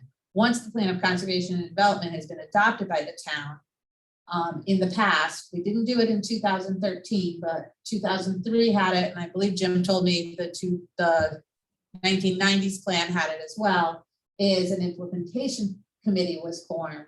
And for say 2003, what that committee was comprised of was people from different boards and commissions throughout town, maybe somebody from Park and Rec, maybe somebody from the Conservation Commission, somebody from water control, in order to take those elements of the Plan of Conservation and Development that were targets, and that their commission, that they work most with economic development, that they may work more closely with, and they then kind of keep that on track, their goals, so that the Planning and Zoning Commission isn't the one steering all the goals or their staff. Instead, it's, progress that really is controlled by another entity in town, and they kind of spearhead it and report back through the implementation committee that met the last go around. They met about, I think it was either once a quarter or once every, I think it was a quarter. Might have been every other month, but I think it was once a quarter. And gave report, took action items that, hey, we're not on track. By 2009, we were supposed to be here. We're not here yet. Let's focus on this goal that we established, was part of the plan. We established the goal as the plan. Who's doing something about it? And that's what the implementation committee does. Make sure somebody's doing something. Yeah, also, just to say that they also report, that committee reported to the town council and obviously engaged with the town manager. And alternatively, it could be, the implementation could be through the town manager and as opposed to a separate committee. But, to have an implementation mechanism is important. Okay, yeah, and I knew that it existed in the past, I just wasn't quite sure how it was being proposed for this. And, you know, because I do know that once the plan is adopted, that pretty much all the different departments or boards or commissions are supposed to basically use that as their guideline or tool, looking at the projects and moving forward. All right, so, okay, but now still on bullet number 2, I would remove the word diversification at the end and just have it read with respect to housing and affordability.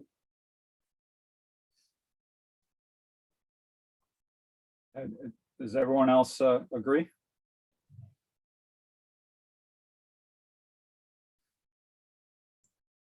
What was intended by the word diversification? I guess depends on how you read that. Yeah. Well, yeah, well, let's not complicate things. If I think housing and housing affordability, Or just take out the and. or just housing How about affordability. housing stock? Yeah, right. It's fine. Okay. I think the third bullet point should be non-controversial. We know that the town needs staffing and the skills necessary to administer affordable housing programs and to make progress towards affordable housing. Can we all agree on that? Yes. Yep. Okay.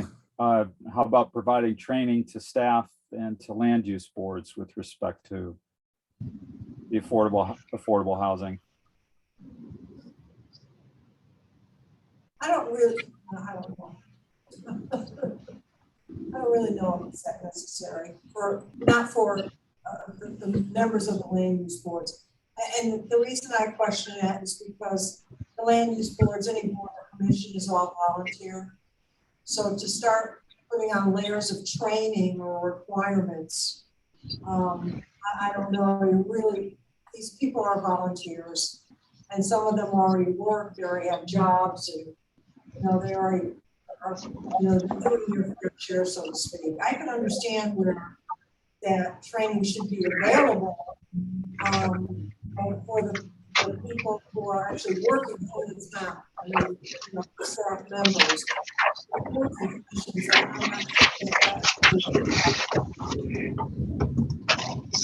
So if I could just speak to this for a sec. This is Jennifer. Public Act 21-29, which is the act that contains the accessory apartments, accessory dwelling units, opt-out provision, as well as the parking opt-out provision, also has training requirements for land use commissioners in it. Right. And I think that this is something that I had mentioned when I initially spoke to you about the legislative changes and about the need to act on the accessory apartment and parking provisions. So by January 1st of 2024, what the Public Act provides is that any member serving on a planning, I'm just going to kind of paraphrase here, on a planning and zoning commission or zoning board of appeals must complete, as of January 1st of 2023, has to complete an initial training and then additional training every 2 years. So the training requirements are 4 hours of training, which must include at least 1 hour concerning affordable and fair housing policies. So I think that this does need to stay, or it needs to be done regardless of whether this stays or not in terms of the members of the land use boards. So I just wanted to mention that. Thank you. No, and I appreciate that. And I just, you know, it's just another layer of bureaucracy that the state is adding on us because it's going to become harder and harder to get people to fill these boards and commissions. If you start layering on all this training, I mean, my question to the state is, how much are you going to raise my salary?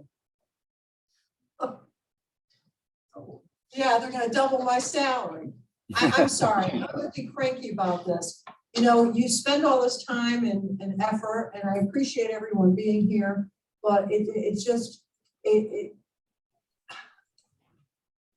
boggles my mind. You know, it's tough enough to try to get people to volunteer their time away from their family, to dedicate themselves to these causes or these boards and commissions, and then to start telling them you are required to do this. It kind of takes the fun out of it, you know, the fun out of the room.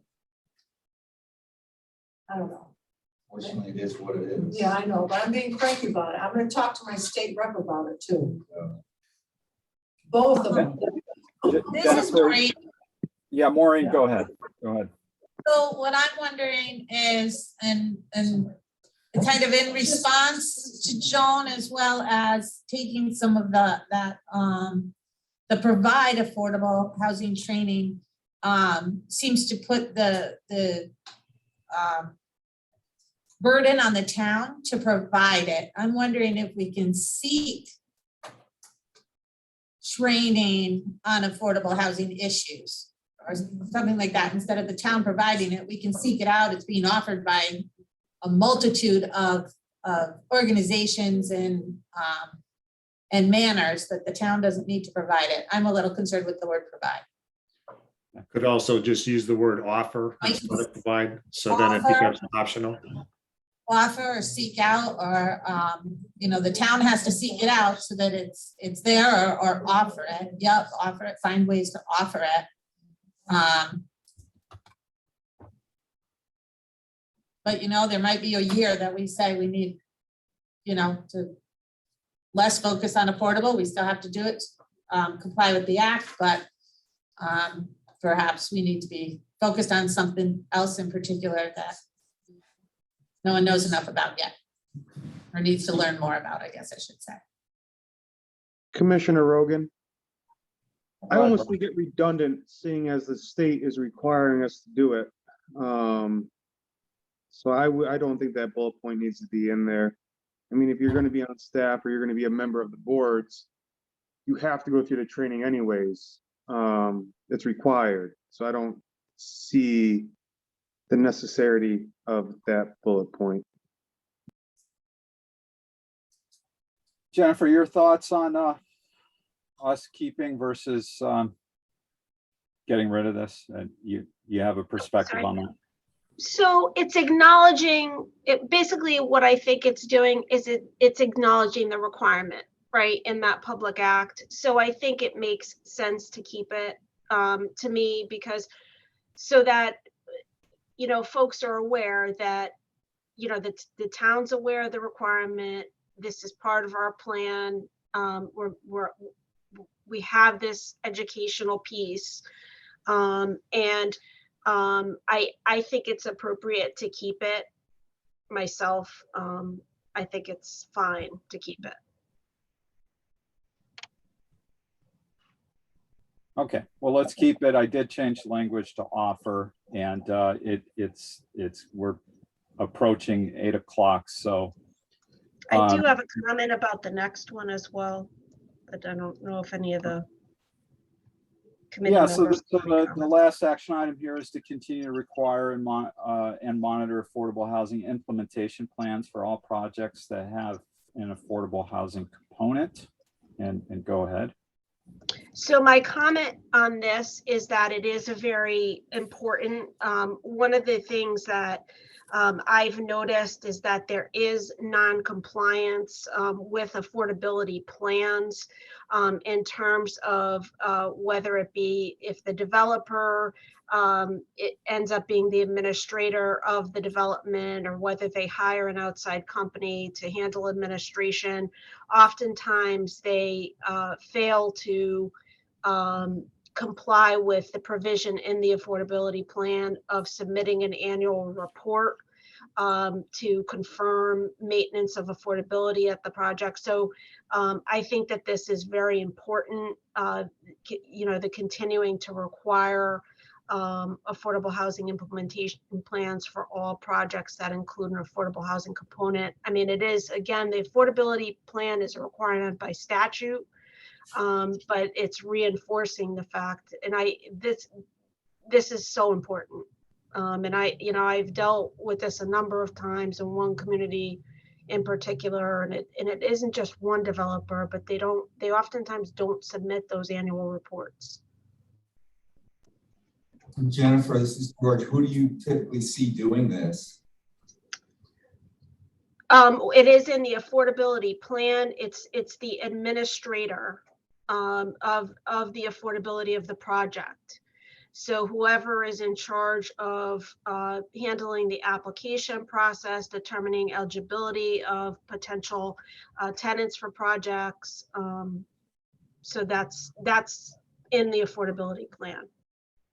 Typically, George, like a Metro that has a large portfolio, they would do it themselves, as opposed to another developer that's new to it, like perhaps Peter Diadio. He's made arrangements, apparently, working on making arrangements with the housing authority to do it for him. So could be either way. But are we making an argument here when you say that you often see non-compliance, that we can't trust them to do it? We need some kind of audit capability? Well, in my experience, most affordability plans, they require submission of a report by January 31st of each year. And it really is on land use staff, because usually that's where the report is being sent, is to the planning and zoning department. Because the idea is it's supposed to be submitted to the Planning and Zoning Commission.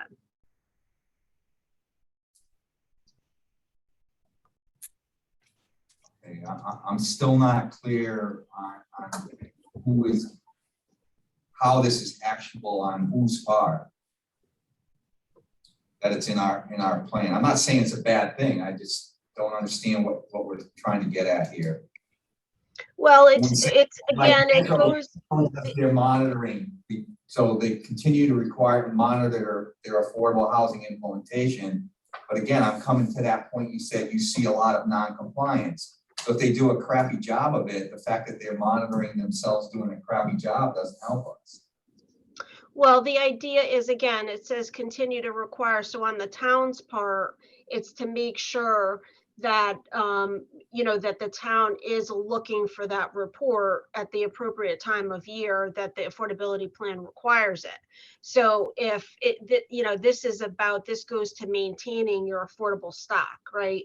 So typically what happens is my experience, again, I have one town in particular that has experienced this a few times. Typically they do refer it to me, and I do send a letter out indicating that they're in non-compliance in order to get compliance. It's typically referred to council.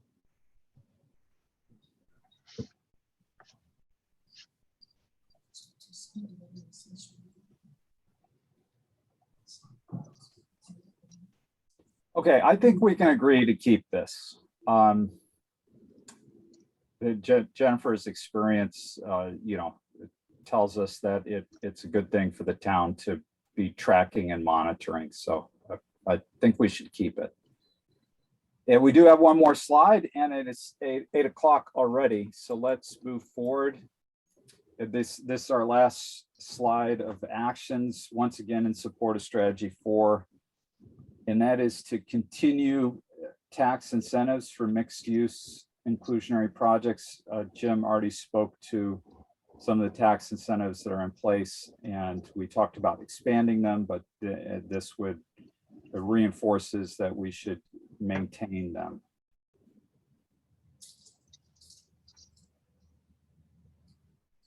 Next item is to develop a public education campaign in town to communicate the need for affordable housing and discuss the need and benefits of housing across all types and income spectrums, and discuss and present housing as an economic development tool in Berlin. I think you're all probably very well aware that the term affordable housing, there's a stigma associated with that, and that every community really needs to overcome in order for this type of housing to be more acceptable in town, and some education around that would be beneficial.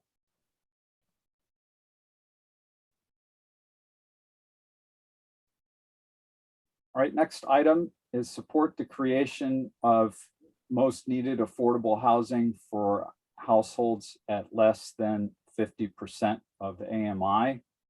And so here we're really talking about prioritizing. AMI is area median income. So we're talking about the lowest, some of the lowest income housing. So specifically targeting housing that's affordable to that income group.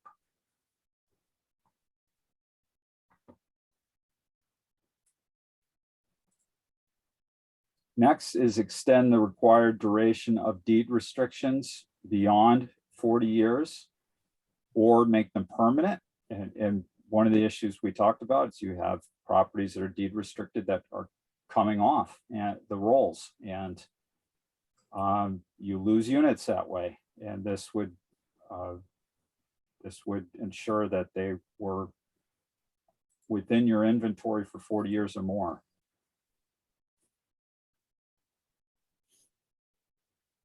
Commissioner Rogan. Go ahead, I like Brian. the idea of keeping them permanent, because I feel like right now we would probably be over the 10% mark. If the previous deeded properties had been, especially considering Commissioner Zigmont's remarks in previous meetings about all these communities that we looked into that had affordable, and then we found out later that their deeds expired. So I think making them permanent would be a good way to go about ensuring that we are an affordable town.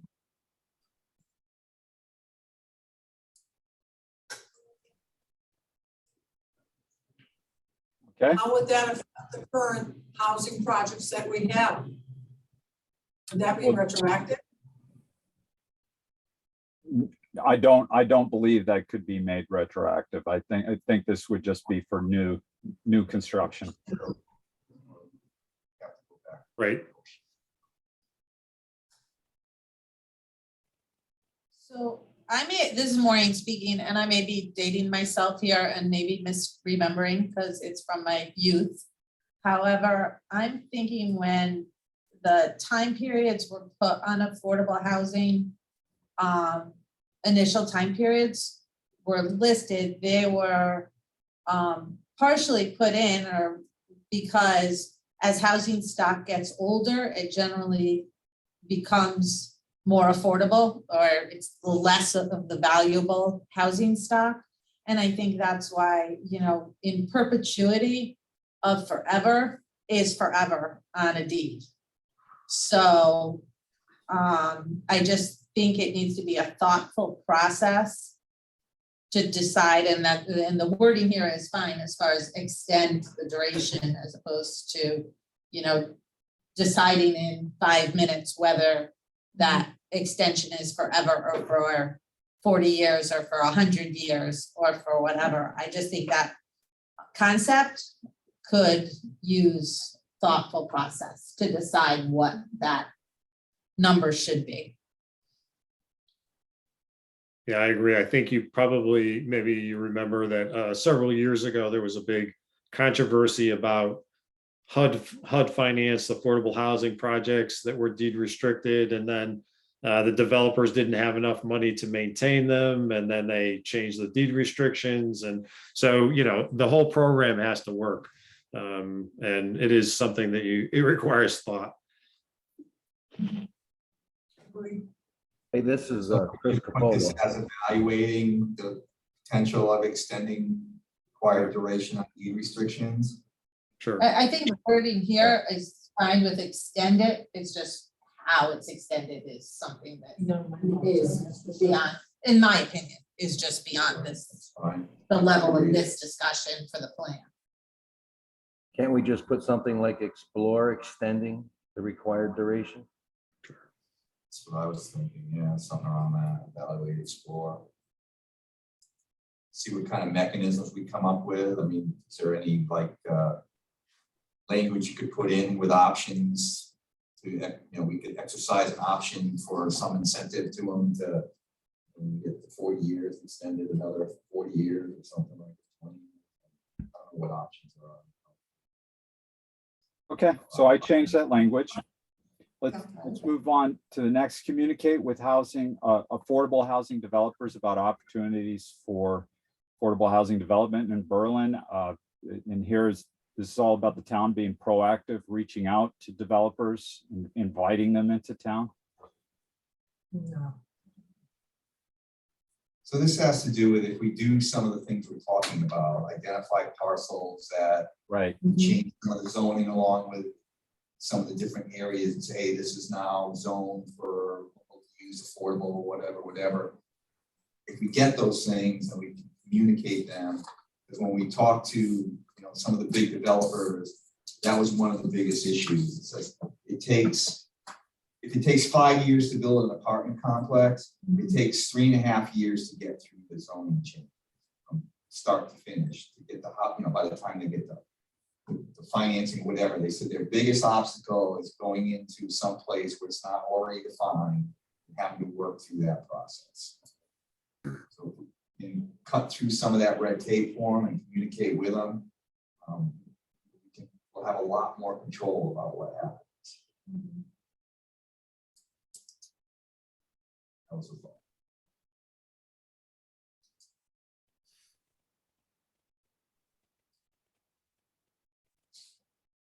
All right, and the last is explore the potential for creating affordability deed restrictions for the portions of existing housing stock in town. So what would that look like? It would be some sort of voluntary program where you would agree to place an affordability deed restriction on your house in exchange for something that made it worth it for you, presumably. Jim, anything you want to add to that or clarify about what I just said? I mean, I don't think there's a lot there. There are examples out there, not a lot that I'm that familiar with. So it's definitely explore, but I think it came up in conversation in the committee. And, we're just thinking, again, when we looked at the median housing price in town, you have a lot of housing that really would qualify by price as affordable. Yep. And so maybe instead of building all this new housing, we should be, if there was a way to use the existing housing. I agree with that because I often wonder what happens to some of the stuff that is affordable. Like we have the senior housing in Marjorie Moore, but nobody can tell me whether or not that's part of the affordable housing stock. From what I understand, it's based on the income of the individual who's renting. Marjorie Moore is part of the affordable housing stock, as is, Personal Heights. Are the mobile parks that the town owns the land? Are they part of it? Mobile park is not. It's not deed restricted. They don't get subsidies, Section 8, anything like that. That's Yeah, one opportunity. so that's an opportunity to help us out because there's a couple of different mobile parks in town, aren't there? Right, and I think what Jim's looking at too, or is mentioning, is also the fact that we have some small 3-bedroom ranches with a living room and an eat-in kitchen that are certainly in the price range that qualifies as affordable. Yes. And that may be all that the person would get for them if they're putting it on the market. But because there's no deed restriction on even single family homes, not just developments, not just, there are these existing stock that's out there that's, 1950s ranch, adequate size for our families. We were little, but not for our kids. For us to raise our kids, like the same thing. But, and it's where, if we could find a way to get some of those. That would be great. I think that's what we're looking to explore there. That would be great. By example, when a house like Maureen just described comes onto the market and you have buyers looking at the house, if you provided down payment assistance in exchange for them being willing to put a deed restriction for affordability on the house, would that be a win-win? Maybe. especially if we get a state grant to help us do it. Absolutely. Absolutely.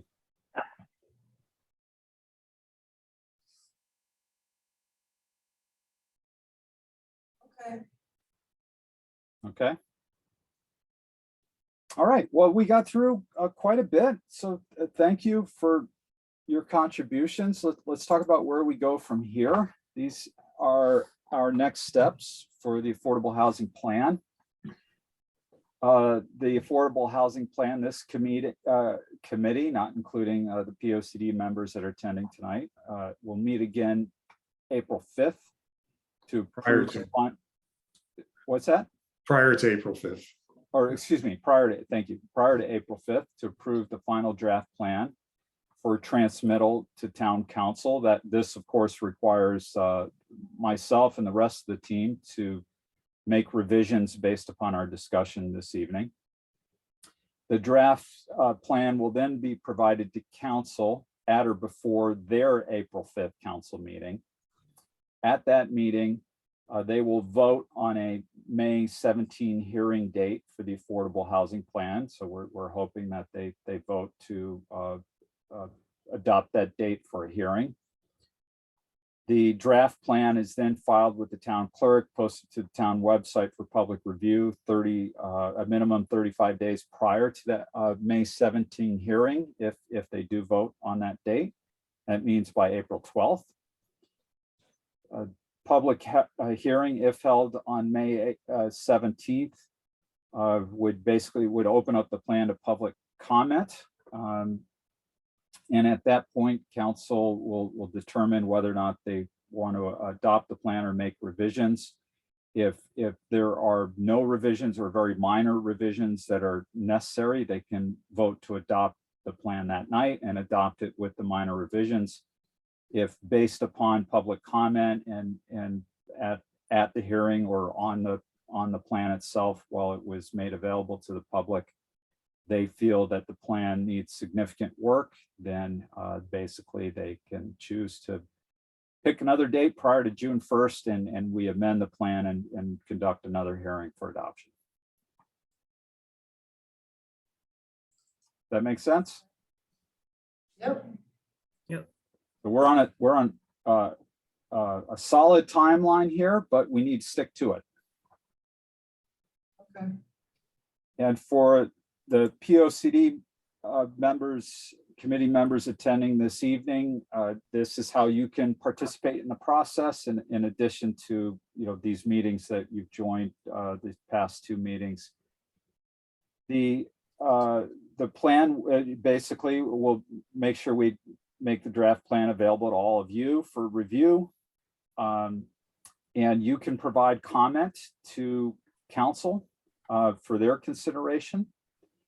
At which point they, much like the public comment that is provided, they will take that into consideration. And we're hoping we're capturing all of your thoughts and direction in this coming out of the meeting this evening, which is the purpose of inviting you into this process, and that we get it all into the draft plan and there are no big surprises for you.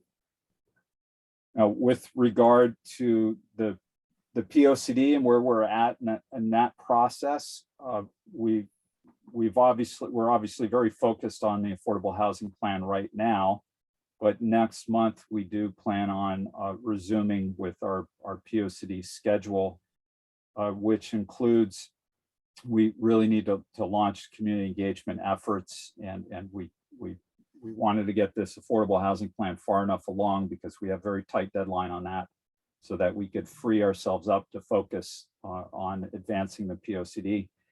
So I have work to do with Jim and Maureen to get started on the community engagement side. And at our next meeting, we will review transportation facilities and infrastructure. And this is where we're at in our schedule. We're roughly halfway through, not quite maybe. And we are moving along. We're making good progress. And our next meeting, Maureen, I didn't double check with you to make sure this was correct. I was assuming it was, but can you confirm now? No, that is incorrect. It's the I got fourth it wrong. Tuesday. The fourth Tuesday, Thursday, the fourth Thursday. It's supposed to be the 4th. I was off by 1. Okay, well, we'll fix Yes, that the one. Planning and Zoning Commission has regular meetings on the first and the third Thursdays. Gotcha. I was off by 1 week. Thank you. Thank you. All right, so our next meeting for POCD members is Thursday, April 28th at 6 p.m. And is it here? Or is it upstairs, Doc McIntosh? We'll try to get Doc Max. Yeah, Well, I'll send out the invitation, that'll say for sure, but okay. Sounds good, I got it down. Woo-hoo. Okay, you all set, Francisco? That concludes our meeting. Thank you. It doesn't conclude our meeting, but thank you. All right, Concludes the meeting for me. Okay, thanks. thank you. I don't know if anybody's on from the public. If there are there any comments that anyone would like to make? There doesn't appear to be anybody on, George. Okay, We so just hearing have none. committee members on. Okay, the last thing is, Kate sent out the minutes from our last joint meeting for review and whatever. Hopefully everybody's had an opportunity to review them. If I could get a motion to approve the minutes. Anyone? I'll make the motion to approve. Peter, second. I'll second. Joan, all in favor? Aye. Opposed? Okay, thank you. Can I get a motion to adjourn? Motion to adjourn. George, before you do that, can we please pick the next Affordable Housing Plan Advisory Committee meeting date? I do have Thought it everyone's was- schedule. Can we do thought it that was- quickly? For next Monday. Is it not? Are we gonna stay? I just want to confirm again that the people that are on, considering the issue we had tonight, can we just confirm all the people that are on tonight are confirmed for the 28th? So that's Amy, Chris, and we also have Tracy Sisti. She's not on. I'll double check with her, and then we have you, George. So the 4 people that are on can all make next Monday night. Okay. Yes. Thank you. Yes.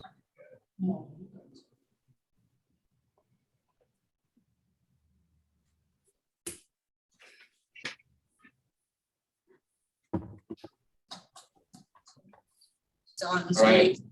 So are we good then? Can you just tell everybody we're adjourned? So that, I'm sorry, we lost you on the big screen when Francisco gave up the screen. So we're on my laptop in this room again, but I believe that means we're adjourned We're based adjourned on the motion to adjourn and second and approved. and approved. Good night, everyone. Good Thank work. you. Good Good night. Thank you, everyone. Night, everyone. I don't think we need, Maureen, we're not meeting you again, right? This month.